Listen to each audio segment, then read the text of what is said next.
right, guys, welcome to the Men's Alliance podcast. We got a group of guys here from PA, and today we're talking about men getting involved in children's ministry. And we're going to talk about why that's important and what that looks like. Before we do that, guys, I'm going to ask y'all to go around, just introduce yourselves, your names and call signs, and what tribe you're in. Let's start with Warrior. Braxton, Warrior Shive, call sign Warrior. I'm from Eagle Tribe here in York, PA. All right. And if you haven't been through Carry the Fire yet, your odds are really good of meeting Warrior at an FTX. All right, Coach, over to you. My name is Josh Rollover, call sign Coach. I am from Wilderness Tribe up here in York, PA. And I'm Joe McAndrew. So I'm the student ministry director at the church that Braxton and Joshua have been involved with. And I haven't been through Men's Alliance personally, but have been able to see just all the incredible things that have been happening at our church as a result, including getting to serve alongside these guys as they jump into student ministry. Man, that's awesome. Thank you for being here, Joe and Coach and Warrior. All right, guys, let's start off with acknowledging this is weird. Like men in children's ministry, is that even legal? Why do we think it's weird? First of all, why do we even think that this is a weird thing that we need to talk about? I don't think there's enough guys that get involved in it. I think that people, men especially, kind of get a little nervous with it, and they almost like get a little shell shocked with it. And I think they kind of almost question themselves if they can do it. So I think more guys getting involved is huge. So I think it's needed. Man, I personally think it's a little weird. Well, people think it's weird just because of the feminization of the churches. It has been so much in the past, up to recent. Think of Sunday school. You think of a woman teaching, the Bible and about everything, not the men jumping in, masculine men. Yeah, I know. That's 100% like what I think of. That's the stereotype. So tell me what are you guys involved in? Tell me what you guys are personally seeing at your churches, and what are you doing? Well, I am involved in the middle school group called Collide, and I'm involved in the high school group called HSM. Those are my two big areas at the church right now. I serve and teach a couple different other ministry areas, but with youth, those are the two. I work with youth outside of school or outside of church too. I'm a teacher, and they call me coach because I've been coaching for a while too. So that's been my livelihood, is working with kids. Yeah, so you are probably a little more comfortable doing it than most of us. You work with kids a lot, right? Yeah. I 23 years teaching, and I teach learning support. So I teach a very special niche of students that already have a lot of difficulties. They come to me with a lot of hurdles that they have to overcome. Sliding into KidMin it's just what I felt God called me to do anyway, but it doesn't feel weird to me. It just feels normal. Man, that is amazing. Hats off to you, brother. And by the way, we could do a whole nother podcast too on male school teachers and why that's important. So that's amazing. And you mentioned two different thministries that you're involved in. Mm-hmm. So, man, you are really influencing them. What about you, Warrior? Or how are you serving? Yeah, so I kind of got asked by Joe here just one day out of the blue. My wife, she serves in the HSM along with Coach, and they needed somebody to go to the church camp called Wildfire for the Collide or the middle school ministry, and Apex is already serving in Collide. And Joe came up to me and said, "Hey, man, how would you like to go to Wildfire and be co-lead with Apex. And I went, yeah, that sounds great. I mean, I've never thought in a million years that I would be in a kids ministry or kind of any kind of ministry involved in that aspect with kids or youth.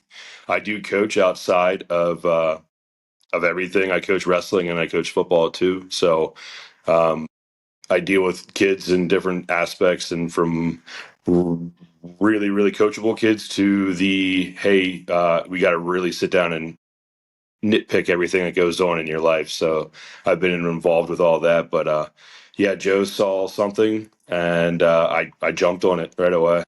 Warrior, when I think of you working at a kids camp, images of Major Payne, the movie Major Payne, come to my mind. I'm sure that I'm wrong. I'm sure that you should have seen I gotta it. say, it went exactly how you thought it would go. It was great. I mean, it was awesome. Face He paint. had something unique about our camp is we do these color challenges. So there's a red team, a blue team, green team, orange team, and so we're always on the green team, and our team's never won. So we go to camp with all different campuses of our church. We're a multi-site church, and our team's never won. I'll just say that. And Braxton came in with the green face paint, the green everything you can find, and literally led the charge in our team winning this year. let's go. He jumped right in, man. It was awesome. But I'll just say, so last year for Wildfire, so I've been on staff for 5 years in student ministry. And last year was my first year as a student ministry director at our campus. And when we went to camp, we only had 3 guy leaders, and we had about 13 girl leaders. And we're taking a little over 20 guy middle school students to this camp. And so we have 3 adult leaders for the guys, and you could just feel it, man. Like we needed more guy leaders. We have guys lead guys small groups, girls lead girls small groups. And so our small groups were just too big. It was too much. And there just wasn't, it just didn't feel great for the leaders who were there, for the students who were there.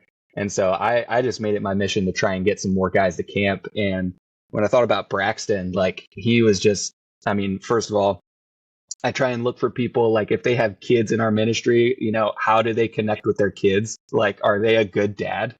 Like, like that feels like a good starting point. And then, start thinking about, okay, well, Braxton's coaching wrestling, like he's obviously involved. We're thinking about middle school students. So he's got the energy, he's got the enthusiasm, he's got the excitement, the passion. And so he was a great person to jump in there. But I mean, we're talking about why guys serving with students and kids. I think big reason is there's just not enough right now. Yeah. You recruited the right guy for sure, man. Yeah. Yeah.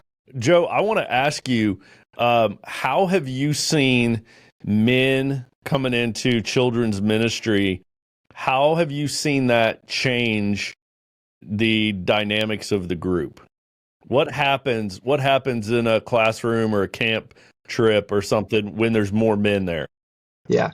Well, I'll share from my own story personally. So I grew up in the student ministry at this church. Okay. And I'll just say home life at times was a little messy, and I didn't always have a strong Christian male role model in my life.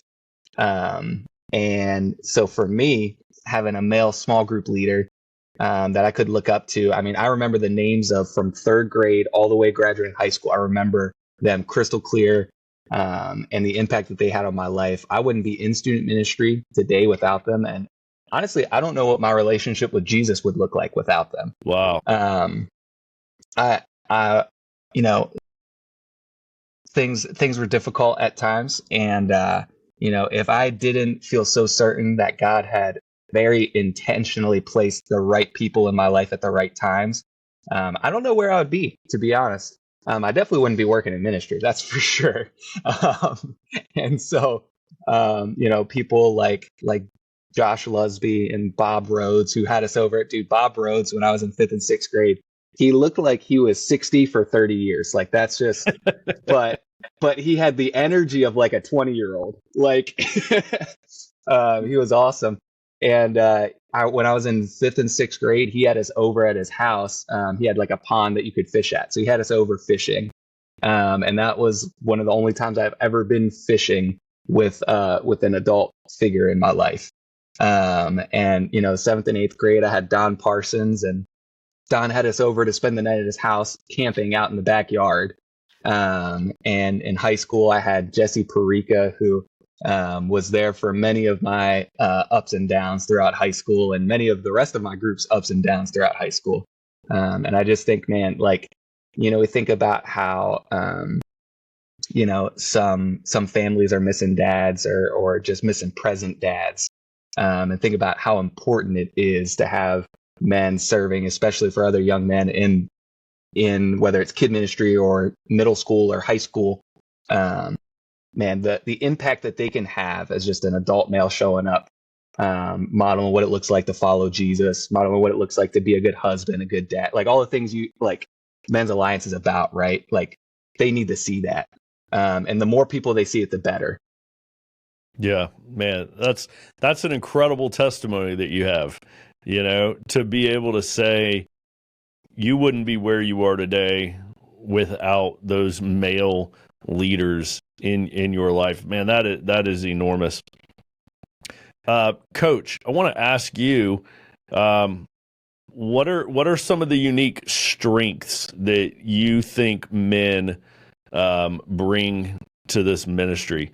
With your experience in both teaching, coaching, and volunteering at church, what do you think men bring to the table? I think if I could build off a little bit of what Joe said and then lead it into strengths would be, I have 3 kids that are like 21. My son is my oldest. He's actually a tribe leader down at Steadfast Tribe. And I got a 19-year-old daughter and a 17-year-old daughter. And the big thing I looked at, especially with Joe and the youth pastor before him named Justin, was I sent my kids to youth group with them because I partnered with them. I wanted my kids to see a Christian influence outside of my home, that it wasn't just my wife and I. So I needed men in that group that could do that. So when you look at men in the group, the biggest part is you are partnering and coming beside the parents. And there's so many parents that don't know how to answer the question the kids have. And here at Men's Alliance, you have built, Goose, this great structure around preparing us to answer any question thrown at us. If you go through Pat's class, like my son and I did, if you go through Pat's class, and again, I will say on the preacher, yell it on the mountain, go to Pat's class. It's amazing. Go to Pat's class, because you learn how to answer all of those questions. And these parents don't know how to answer it, especially when it's a young man that just has all these questions about their faith that their parents don't know how to answer. They send their kids to youth group wanting to partner with us. Like, please help me. I can set a standard at home, but I can't I need help with other questions. And I think that's what you have, a godly male figure that can answer those questions for them and also live at a higher level. So I think that's huge. And I think one other thing that's really neat, and I'll just encourage this too to anyone listening, do this ministry with your wife also. Don't have this just you. So my wife and I don't get involved in ministry alone. And we talk about all of it. It's an agreement for both of us that both of us are going to do it. So we both get involved in the middle school ministry and the high school ministry. So now all of the kids that are in that ministry now see what a godly husband and wife look like. And even if they have godly parents at home, but they see it at home and then they see it somewhere else. So it's not just the parents, that they can see godly influences in so many different areas. And when you get Warrior and I can kind of connect with a different sort of guy because of the sports that we do. It's funny because I can gravitate towards, I know all the football players that are in the middle school group and the high school group. They all just flock to me. I mean, I had a coach against 3 of them this year, and didn't go good for me. And I heard all about it when I got back when they showed up to the high school youth group. But they saw me on the sideline. They came up to me after the game. They saw me that's the biggest part of it is guys can minister to a different sort of group that if it's an all-female group. And we have so many of the skills that you're teaching us here at Men's Alliance to be able to be highly impactful in those children's ministry. Man, so I think that's a big part.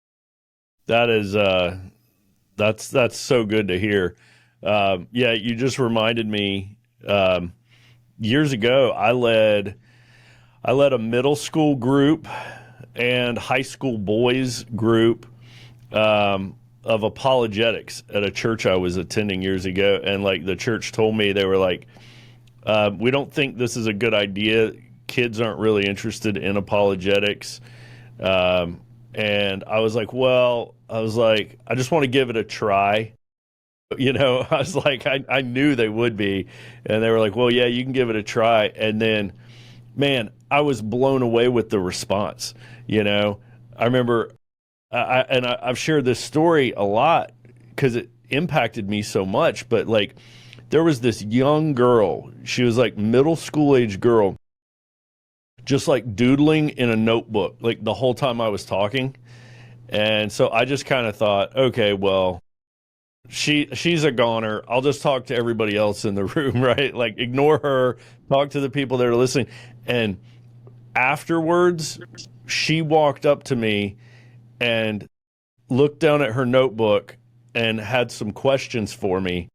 And I realized she'd been taking notes. Like the girl I thought was drawing that wasn't even listening, middle school girls taking notes. And then, so I was like blown away. I'm like, okay, they're interested in this. And then like I had high school boys in my living room asking questions like that they're legitimately struggling with personally, or they're being asked at school and they don't know how to respond to. I remember one guy, he was the valedictorian at our local high school, and he was saying, how do you respond to somebody who says that God commanded the Israelites to commit genocide against the Canaanites? How do you respond to that? And I had just that day, listened to Greg Kokel answer that question.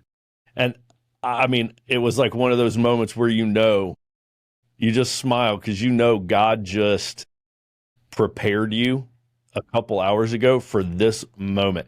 And I was able to give him a couple answers, and it was this wow moment in our living room, training these young people how to answer tough questions. Gives them that boldness and confidence when you send them back into the trenches Monday at their school, right? So, man, you reminded me of that. That was a powerful moment for me. I will just say you reminded me of something that's really, really cool. In my classroom, my kids don't truly learn anything until they're able to teach it to someone else. It's just, if they just take it in from me, it's just like it just almost becomes like noise in their head. But until they're able to take that and explain it to somebody else, get those thoughts out. When you go through past class, or you just listen to Kokel or Turek or J. Warner Wallace or McDowell, you just listen to all of these people, and that's all you do is just listen to it. Or you just sit around the fire and that's your only group. You just talk with them. It's just noise in your head. But once you can take that noise and then explain it and teach it to somebody else, that's when it becomes true to you. That's when it becomes real to you. And Goose, I didn't really take that. I didn't notice it until I went back to Pat's class and I helped as a cadre up in PA in Shippensburg, and working as a cadre is when everything from Pat's class really got real, and it became, because I had to teach it to other guys there. Now, I noticed it a lot. Like you notice it and you use it so much more when you're sitting around a group of boys that have the same questions. And it's amazing that like you're teaching it. So it's no longer just noise in your head. You're having to explain that noise to somebody else, and it becomes real in that moment. So all of the stuff that people are getting around the fire, and we train everyone at the fire. We train you on how to lead a Devo. We walk beside you. I do that as a Devo chief. I walk beside you. I walked beside people when I was a workout chief at Eagle Tribe on how to do that, how to lead. And all that we're doing, like, we train you on how to lead, even just in those three small areas, fire, workout, Devo, that all just relates right to Kidmin. And what you're learning now is being applied there. And it's not just noise in your head. It now is being real.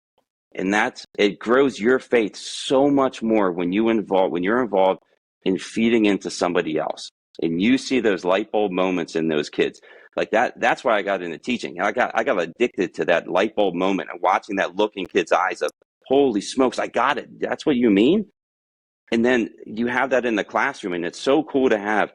But when you see that in a child's life, with Jesus and their walk with God, and that light bulb moment in that is it takes that light bulb moment and goes to a whole nother level. That is so amazing that it's a rush that is unlike anything besides maybe getting married, childbirth, and watching your kid do stuff. But it is huge and so cool. And I can't praise it enough that it is an amazing experience to see the light bulb moments in a kid's life about the Lord. It's so cool. Man, that is awesome. You're right about, man, when you can get people to turn around and explain it and teach it, you've passed it on. Joe, I want to ask you, especially with the younger groups, right, like middle school and stuff, do you notice any kind of a change in the atmosphere or the trip or the classroom or whatever when there's male leaders? I would say so I'll go back to that camp where we didn't have enough guy leaders, right? So the way we structure our kid ministry, middle school and high school ministry is that groups are a part of it, small groups, and we have female and guy small groups. And so when we don't have enough guy group leaders, like, the groups honestly are the heart of what we do. Like, if it all rides on, a fun game and me or someone else getting up and speaking, and then we send them off into the world and never do anything else, like, we're letting them down. And so frankly, if we don't have enough guy group leaders, like, those groups they suffer, right? And that's the heart of what we do. But even in that camp setting, we have 3 guy group leaders, 13 girl group leaders. Like, not only does that impact the guys that are there, like, that's where my mind automatically goes to, but the reality is, like, both guys and girls, like, they need models, like male and female models of what it looks like to follow Jesus. And we can't assume that they're always going to get that at home or in their family.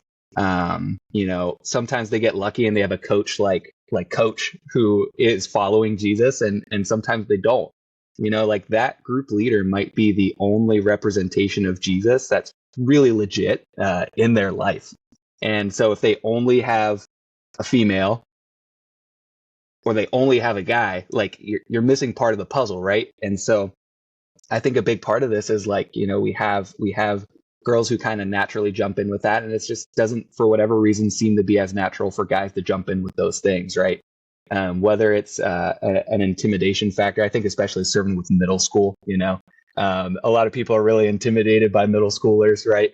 They don't know how to connect with them. Middle school's an awkward phase, and so all those different things, right? But I just think, yeah, that's what I teach 7th grade. It's hormone high, Joe. yeah. But I think about some of the great guy leaders that we have, like Jeremy in Collide, who, like, he is the one that gets things going, like Gaga Ball in our pre-gathering time, where all these students are jumping in and having fun. At camp, he gets all his guys in rally, takes them to the ropes course. Like, he adds so much to our environment with his personality, with his unique wirings and gifts. And I think, like, if we only have female leaders, we're missing such an important part of what it looks like to follow Jesus. And so, like, man, I think sometimes we assume that all the kids and students in our church have really strong, healthy families. And hopefully they do, right? Like hopefully, hopefully they do, but that's not always the case. And even when it looks like it does, it's not always the case.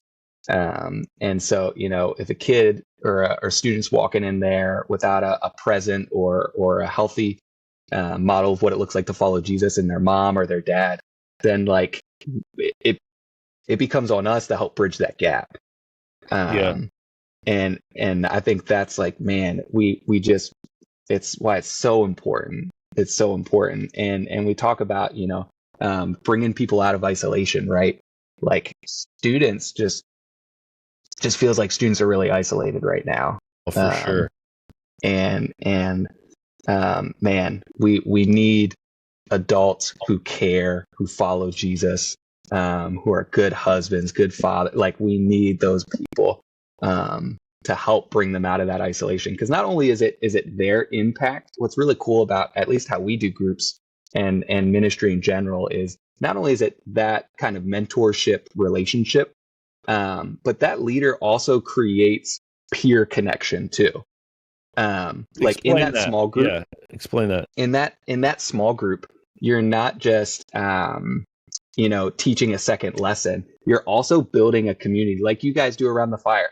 Like you're building a community of students that they can lean on and count on. Because again, like, say they have a healthy family, what healthy relationships do they have at school? Maybe they do, maybe they don't. Maybe they know other Jesus followers at school, maybe they don't.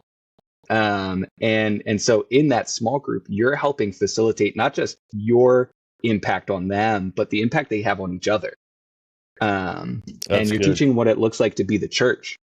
And so, man, like it is so, so important, the role that leaders play. And if we only have female leaders, we're just missing such a huge part, right? What would you estimate? I know I'm just asking you to guesstimate here. What percentage do you think of the boys at boys or girls really in your youth departments don't have a dad at home? Where would you guess this is at? So for us, we're in York County, and so like we have campuses all around PA. So it probably looks a little bit different at each one. Like some are in more rural city, whatever. And so like for us, I would say that I think the majority of our students have a mom and dad at home, but I think sometimes we take for granted that one, those mom and dads feel equipped to be the model of Jesus to their students. Like I think a lot of them don't feel equipped to do that. And so that's part of us as the church and part of what, Men's Alliance does. But also I feel like sometimes you can have a dad or a mom at home without having a present dad or mom at home. For sure. Regardless of, different, could be due to a whole lot of different reasons. But, I think so I'll share kind of a more specific example for us. So our high school ministry, we have a group that comes in from an organization. It's a youth development center, and basically they get the runaways, the stowaways, the kids that the county doesn't know what to do with, some kids that have gotten into some kind of legal trouble. So the kids that wind up there, and they stay there until they're able to go home or into foster care or whatever is next for them. And so some of them are there because of decisions they've made, legal trouble and things. But honestly, a lot of them are there because they had to be removed from home and there was nowhere else for them to go. And so they actually bring students from the Youth Development Center to our ministry. And so on any given night, we could have 2, we could have 10, we could have more than 10 that come from there. And so the unique thing is like, man, like a lot of those students are there because either home was not safe for them, or even some of the decisions they made were made because they saw their parents make them. And so even those things where it's like, oh, they did it, but what were their models? Their models were not always the greatest either. And so, like, man, I think it's just so important that as a church, whatever church you're at, that you can be a part of helping provide an example of what it looks like to follow Jesus, and what it looks like to be a good husband, a good father, because we just can't take for granted what they're coming in with and where they're coming from. Yeah, man, that's so true. Warrior, I want to ask you, how has doing this and getting involved in kids ministry, how's it shaped your walk with Christ? Hey, men. Thrivent is proud to support Men's Alliance's goals, and financial advisor Dr. Andrew Newman, call sign Sage, is excited to help tribe members and those they care about make financial choices guided by their Christian values. Faith is what fuels Andrew. Does it fuel you too? Call Andrew today at 612-246-0725 so you can take care of yourself and those you care about, including your local tribe and Men's Alliance. Man, that's a really awesome question, Goose. It has changed everything. Ground floor, straight to the top. Growing up, I had a mom and dad at home. My mom worked second and third shift, and my dad did the best he could at the time. So there's no reason to be upset with my father. My dad's a great guy; everyone loves him, but he wasn't very present as a father. And then that's kind of hard to say out loud sometimes, but at a young age, I was left to my own vices. At 13 years old, I kind of went off and did my own things without many repercussions. They tried to help a little bit here and there, but it was up to me. And coming up and going in the Marine Corps, getting out, everything else, and starting to coach, I wanted to give back. I really did. And then 2020, 2021, coming to God and becoming a Christian. I never thought in a million years that it would blossom into anything else. And Joe asking me what he asked me to help in kid ministry alongside my wife, who does it, and I saw when she came back from high school camp, the fire that was lit in her, and I'm like, man, how do I get that? What is this? Because I'm part of Men's Alliance. I love it. This is great. My wife saw what it's done for us as a family and what it's done for my kids and myself. Joe asked me, and I was all about it. And going there with the energy that I was going to be taking right away, I looked at Joe and I said, "Hey, can I buy this? This green thing? Hey, man, I'm gonna have camo paint. We're gonna do this right. We're gonna really get these kids involved." And I just wanted to get after it. I knew the mission. The mission was, hey, these kids need a strong male Christian role model in their life, and let's get after it. We started a group thread, text message thread, and they still use it today. Just last week, we were really in these small group sessions, almost like we're around the fire, small Devo time. And we really got personable with them. We got vulnerable with them, and they took a step back going, wow, they got vulnerable with us. We should get vulnerable with them. And they did. And they reach out to each other.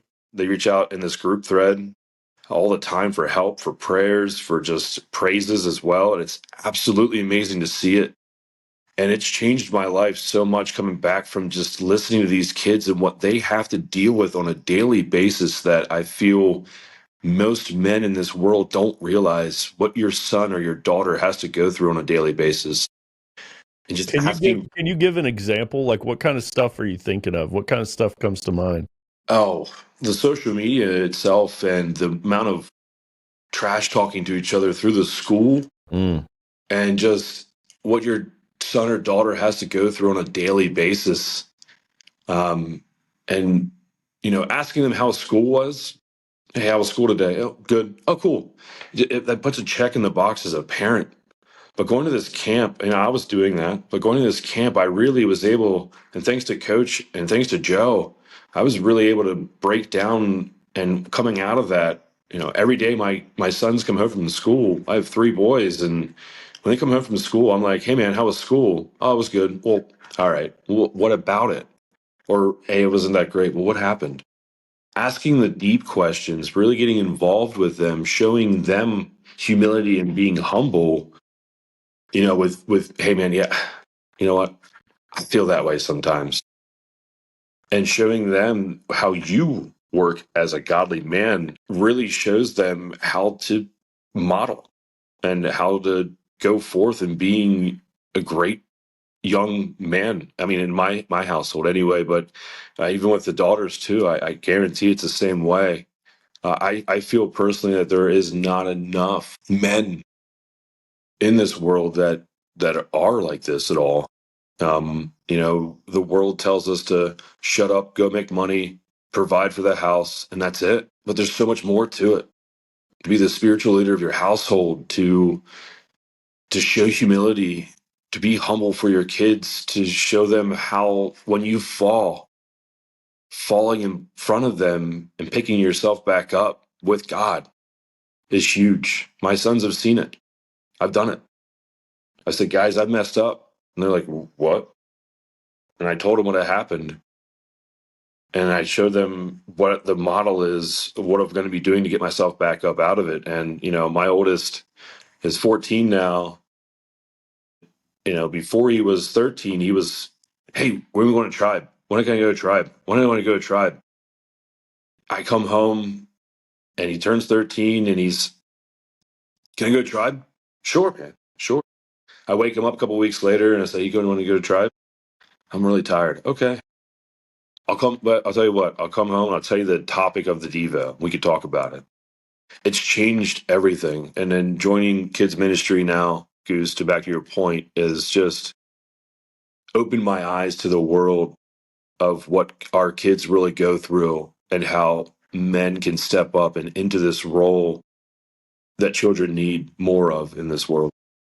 Oh man, ain't that the truth? I think sometimes old guys like our age, we can be really dismissive of the trials of young people, right? We're like, oh, you don't know, you don't have it bad, right?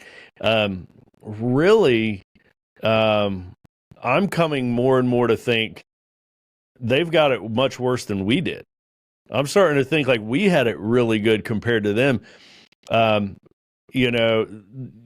I was, I graduated high school in the 90s, Mm-hmm. and in the 90s the thing was depression, and now it's anxiety, right? And I didn't grow up worried about a mass shooter at my school, right? And that's why they have anxiety. I mean, of course they have anxiety. Mhm. Like they're walking into battlefields every day, not knowing if their school's going to get shot up. That's a very real fear that they have that we didn't have. And then the other thing that occurred to me, over my past couple years of parenting was when I messed up in high school, if I tripped and fell in the bleachers, only the people that were there would ever see it, right? Mm. And if they fail now, it's like they're scared to death of going viral for all the wrong reasons, right? And so I see this like fear that they have, this anxiety that they have, and this like they're much more hesitant to put themselves out there, to go out on a limb, to try something. Whereas like everybody my age, we didn't care. We'd go for it, we'd try, and we'd fail. But that's because we weren't in the same world that they're in, right? They see, their peers fail, and that video gets passed all around the school before lunch. And so just kind of understanding that more, appreciating more. I remember a few years ago, my son, actually not even a few years ago, like a year ago, like my son was like showing me on Snapchat, he was showing me that map on Snapchat that shows where all your friends are. And I was like, oh my gosh, that is so cool. And I was looking at my wife and I was like, can you imagine if we would have had this like growing up? That's so cool, right? You can see where all your friends are. I'm just thinking like, this sounds really neat. And then he's like, my son was like, yeah, now imagine how you feel when you look at it and you see a group of your friends all in one spot and you're not there. And I was like, ooh, that's a good point. It was like, it's crazy, right, Joe? Like you can know so much more about what's happening, and like so much more about what's happening with things you have no control over or nothing that you can do. Like, not only do they know more about, like you said, like their friends, like hanging out without them, or, like even there's been so many instances of like a guy or girl makes a TikTok video making fun of another student, and like, you can't, like things like that. Right. But then you also have like on their social media, they can see videos of anything that's happening around the world, good or bad, right? And so it's just like, I mean, before it's like, you had to kind of get on the news, and as parents, you could kind of control like, oh, this might be too harsh for my kid to see, or that kind of thing. It's like they can just pull it up on their phone and see, live footage of who died today. Like, it's just like crazy to see like the access that they have to all these different things. And I feel like you made that point about like being safe in school. Like, could you imagine the place you go to every single day and you don't know if you're safe there? Like, and I think it's just crazy, like, not only like physical, but like the psychological safety, where it's like, they might not be consciously thinking it, but does it change how they feel while they're going about their day-to-day lives? And I think that's another like thing that, like, as a leader within kid and student ministry, like, you get to create a place where they actually feel safe. Like we try and set like ground rules for small groups, and one of the things we talk about is like, hey, what's shared here is going to stay here. Like, nobody's going to go back to their school or post it on social media. Like, you don't have to worry about that stuff here. Like, you can actually be yourself. You can share about real struggles that are going on. You don't have to share about all the surface stuff that you tell like, you can share about real things happening in your life. And you don't have to worry that me or someone else is going to run around and tell all these people about it. And I feel like now they're having less and less real places where they can do that. Where they don't have to worry about what's going to be spread or shared. Right. Man. Yeah. Wow. I grew up, so I'm a little bit younger than you, Goose. I graduated in the late 2000s. I grew up in the age of technology, when it was starting to really take off. When AOL Instant Messenger and everything else, and you had to have your MySpace and everything else up proper, and all that good stuff was happening. And I was also in the school district where student came in and shot the principal, then shot himself in front of the whole entire school. I was also part of that same school district where it happened when a gentleman came into the elementary school and did kind of the same thing. So that was a huge fear as a kid growing up, and seeing these things starting to happen. I never thought it would be continuous into my adult life, that this is going to happen more and more for the kids growing up. I remember, hey, be home by dark or be home by streetlights. And now with kids with phones, you're worried about, well, okay, I can track my kid, but what happened? There's so much more out here now that the kids can see and do than when I was growing up, that, hey, be home by streetlights is kind of harder to do. There's so much more exposure to everything. And that's why I still feel that having men, godly, masculine men involved in these kids' lives, to be able to show them and tell them, hey guys, this isn't right. Mr. YouTube sensation is not the way to go. What he's telling you is not the way. Hey, miss whoever on social media itself, you don't need to be like her. Stop trying to be like that. The people in school are just going to try to influence you to do things that aren't always the right way, because that's what the world tells you to do. Yeah. But when in reality, when you get to break it down for your own children, as a masculine man of God, showing them what God shows them to do, what Jesus tells us to do, is such a better way. And, in this world now with kids, the way they have things, man, it's a scary time, and I really feel like men need to step up more often. Hey guys, let me tell you about a great tribesman-run business, Rainbow Restoration of Greater Virginia. They exist for one purpose, and that is to be the solution when a problem arises, whether it is a burst pipe or a kitchen fire or a mold infestation or even a large-scale commercial disaster. They are the team that shows up to help you rebuild when things have been broken. They do more than just restore homes and businesses. They restore peace of mind. They have a clear mission to enrich the lives of our community by rebuilding after the unexpected. They're not just contractors. They are a Class A general contractor with the experience and expertise to handle everything from mitigation to reconstruction, and they do it all with integrity, respect, accountability, teamwork, and discipline. And I can tell you from experience, I have personally used them. Rainbow Restoration has helped me with a construction project that I was left high and dry, or actually slightly underwater with, from a previous builder. Rainbow Restoration came in, absolutely took care of everything, fixed everything. So definitely check them out. If you are in need, go to rainbowrestoreva.com. That's rainbowrestoreva.com, or follow them on social media. For sure, man. So, Goose, Yeah. I will say 3 things jumped out to me that just listening that I just want to make sure that all the listeners fully get. When we say get involved and lead, we're not saying to teach. That I think as we talked, that did dawn on me that I think that is a hurdle, is that some guys are like, I'm not teaching, especially middle school. Like, I mean, I teach 7th grade. I get it. It is a very unique group of kids, very unique age. But we're not saying that we want you to get involved in Youth Men and go teach. You notice everything we've been saying is it's honestly what we do around the fire, where if you lead a Devo, it should be like 15 minutes of you talking, 15 minutes of questioning that you have everyone else talking. Like, and a good getting involved in Youth Men is you are just promoting the conversations like you do around the fire. And that's all that you need to do.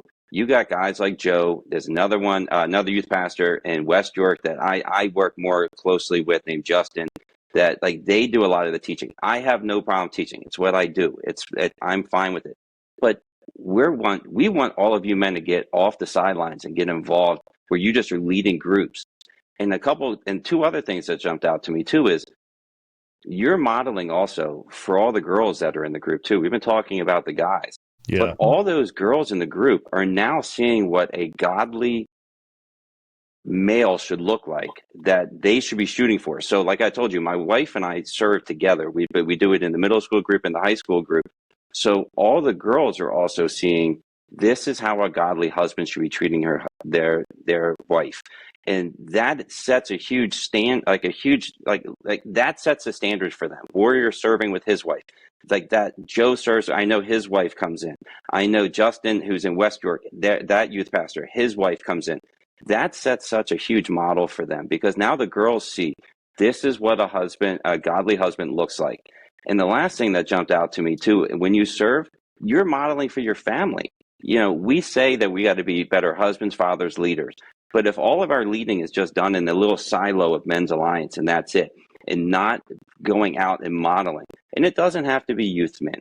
I get it. Maybe it's security in the church, but your family needs to see you stepping off and leading in other areas too, in the church, because when you do that, your kids see it. So I grew up in a Christian family. My first memories of my dad in seminary. So like I can remember him being a pastor of a Spanish church. I can remember that. My dad teaching, my mom teaching. It modeled. I took that and I modeled it too. And like my kids do it. It almost brings tears to my eyes to think what my kids are doing. And my kids have followed suit, and it's so cool because it's the model that was set for them. My wife and I set that. And the more you get involved in Youth Men, we actually, if you talk to Joe, like we purposely did not get involved in my kids when the Youth Men that my kids were at. We wanted that to be a safe spot for them. We stepped off and we backed away, even though my wife and I wanted to get involved, but we wanted that to be their environment. And holy smokes, did my kids run with it, Joe. Joe has found a way to get my two girls involved in ways I've never seen. And he actually got them involved where there was almost competition between both of them. And he found ways to make them where they weren't in competition. And they both are growing so much. It's unbelievable because of it. Because I got involved in ministry, my kids saw it. My kids saw it as a way of life. And they just assumed that's just what we do. That's just how we live. It's so amazing when you get involved in that, to watch the change in your family. And you really can be a better leader. And when you become a better leader, you become a better father and a better husband. And it's amazing how that follows suit. Just lead. Don't worry about teaching. That can come with time if you really want it, but just lead. Be there. Meet with the boys. Model for the girls what a godly husband and a godly male is supposed to be. It's amazing how you see your family change by doing that. So look, Goose, you got my son hooked. He's like, he and I were in past class together down with you. You probably don't even remember, but you took a picture of my son and I at the cross. I purposely said, please do this. My son still has that as his group me photo. My dad's in Men's Alliance getting ready to go for his past class. Like, my whole family's bought in. My daughters and my wife see it. It's amazing when your family sees you serving together. Man, just get involved. So good. That's so good.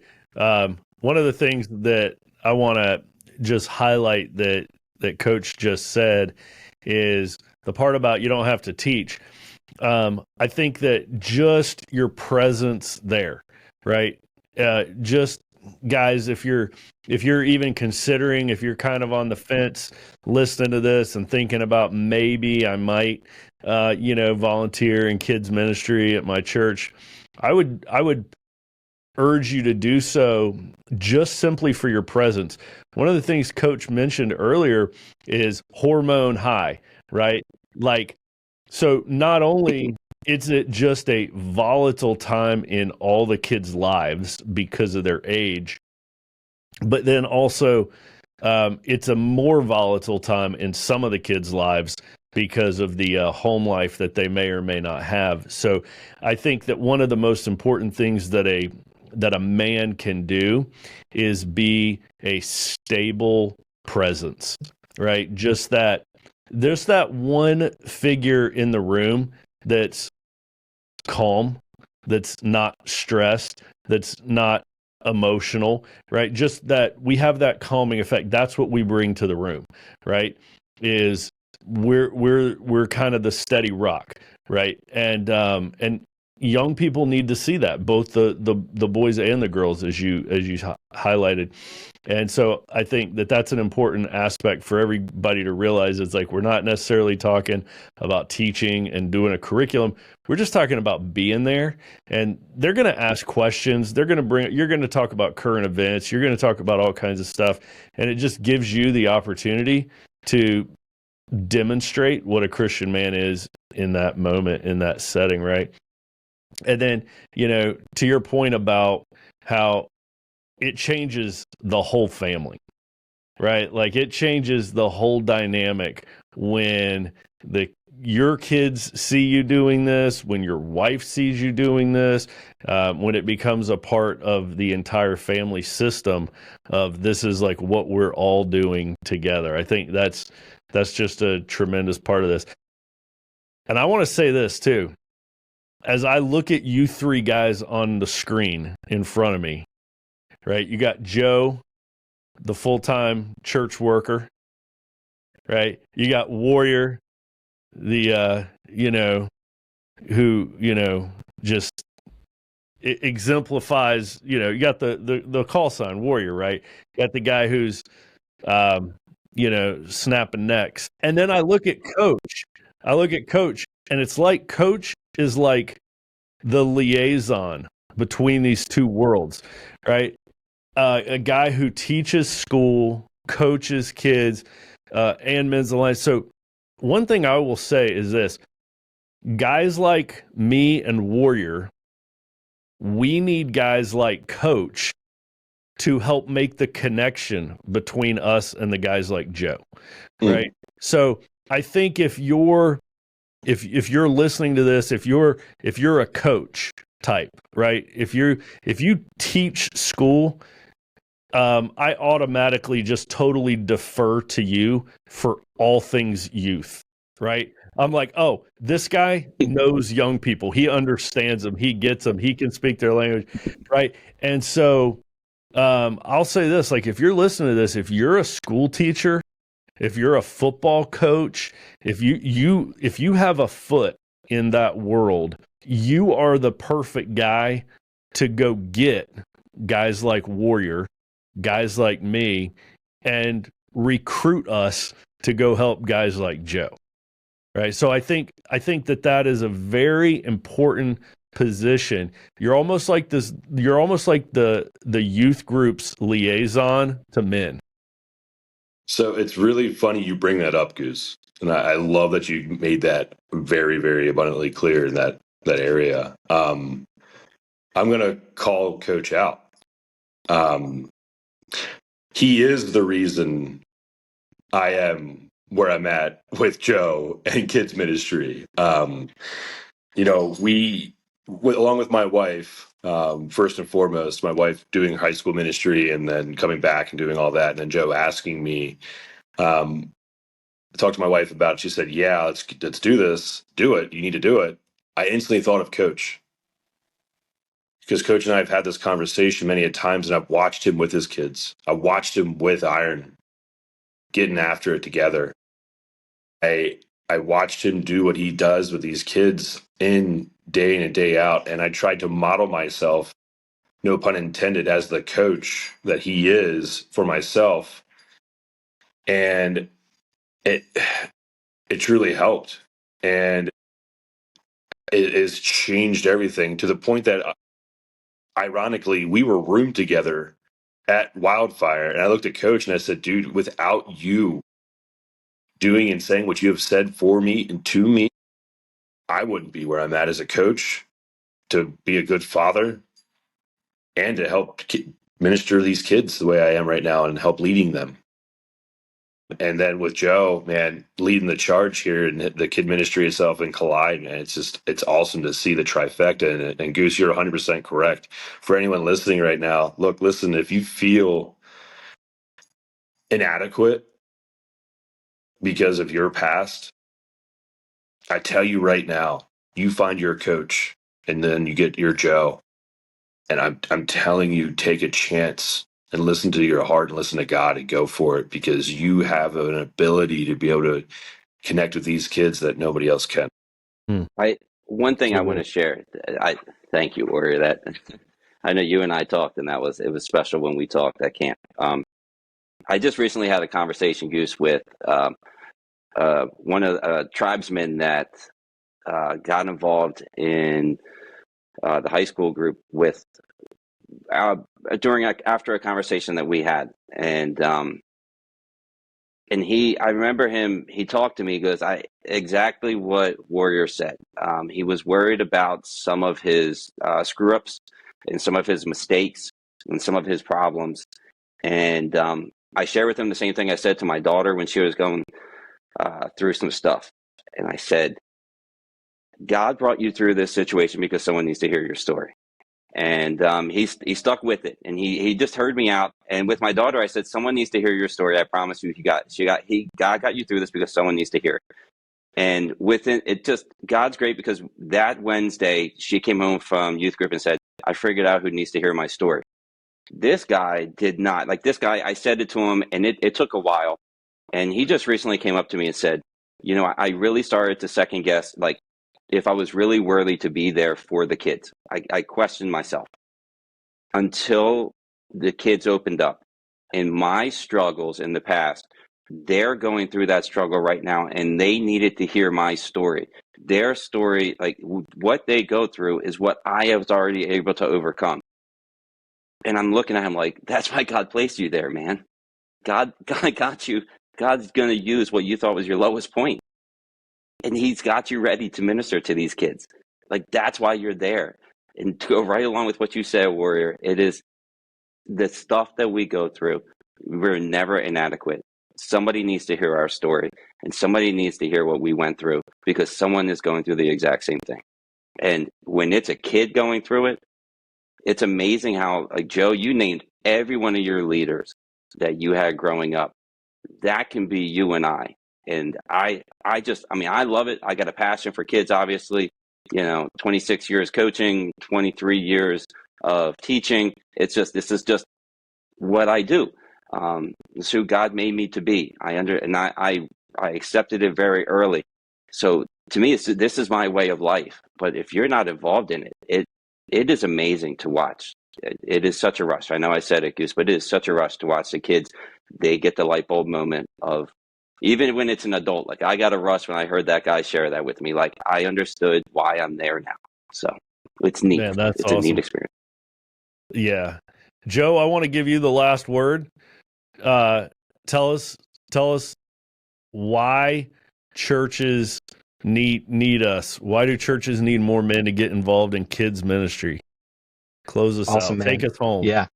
I want to address one more objection real quick that someone might have, because you guys did an awesome job addressing some of it. I think sometimes, we think, I have no idea what kids are into these days. I have no idea what they mean when they walk up to me and say 6'7" or skibbity or toilet Ohio Riz. Like, I don't know what any of these words mean. You don't have to. You don't have to. You know what every single human being loves? To be able to talk about themselves. And if you go up to a kid and be like, what's Roblox? Dude, they will tell you for some kids 2 hours, but they will immediately be like, you don't know what that is? Oh, it's this thing where da-da-da, and you will have won that kid over. You don't have to know what these things are. You just have to take an interest. Paul said I think it's in Philippians or one of his letters, he says, I have no one like Timothy who takes a genuine interest in others. And I think, man, be present, Goose, like you're saying, just be a presence, but, take an interest in them. You don't have to be cool. You don't have to worry about that. You don't have to know what everything means. You don't have to know what you just have to take an interest. And if you do that, that's going to go such a long way to buying you so much relational equity with them. That, man, when it comes time for the hard stuff, you're the person that they're going to go to.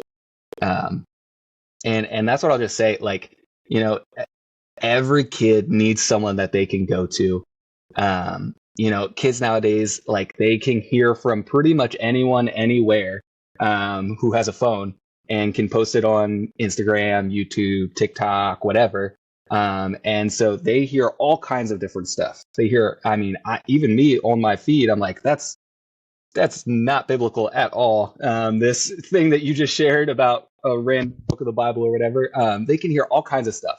And so, man, they need a safe person who takes an interest.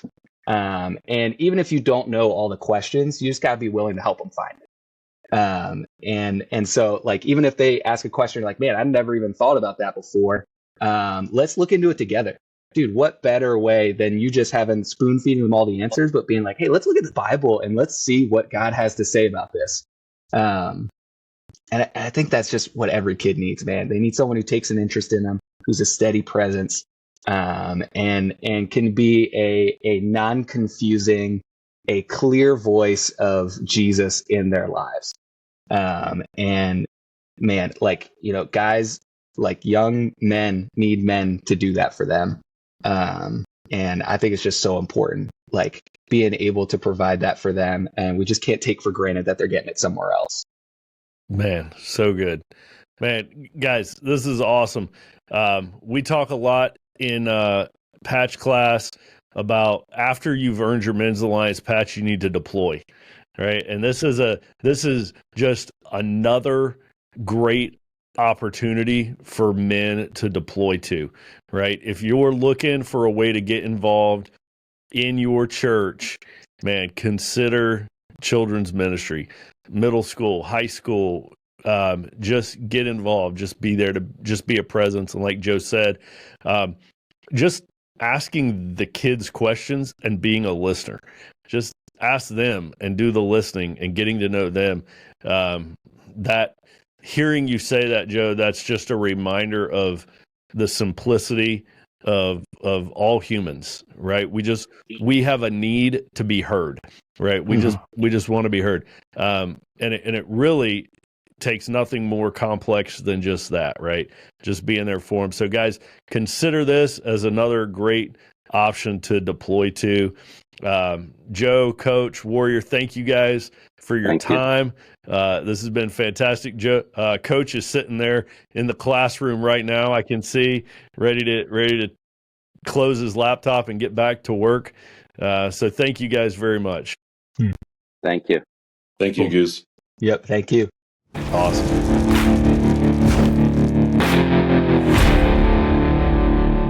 To find out more about what we are doing in Men's Alliance, go to men'salliancetribe.com.